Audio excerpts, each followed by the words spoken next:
ફક્ત બાળકો માટે. સાહેબ, હું પણ મનોવિજ્ઞાન વિષયમાં રસ ધરાવું છું અને મનોવિજ્ઞાન વિષયને ઘણા નજીકથી વાંચ્યો છે, સમજ્યો છે.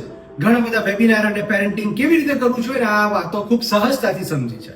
મારી 3 વર્ષની દીકરી જેને મેં પ્લે ગ્રુપમાં મૂક્યું છે અને આ પ્લે ગ્રુપમાં બહુ ફરિયાદો આવવાની શરૂ થઈ છે. ખૂબ નાની નાની ફરિયાદ છે, પણ એક જાગૃત પેરેન્ટ્સ તરીકે મારે સમજવું પણ છે. જ્યારે મારી 3 વર્ષની દીકરી માટે કોઈ એવું કહેતું હોય ને કે એના આઈ કોન્ટેક્ટ ઓછા છે, અને જેને માટે રમવા માટે મૂકી છે ત્યાં લોકો સાથે રમે જ નહીં તો શું કરવાનું સાહેબ? જ્યાં એને કોઈ જમવાનું આપે તો સૂંઘીને ખાય છે.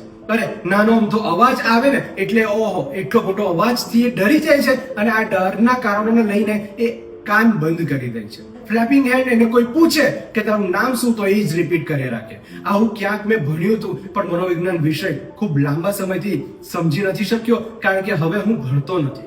ઇન્ટરેસ્ટનો સબ્જેક્ટ અલગ અને એક્સપર્ટની વાત એક અલગ. આ વાતોને સમજવા માટે આવ્યો છું કે બાળકમાં શું કઈ પ્રોબ્લેમ છે.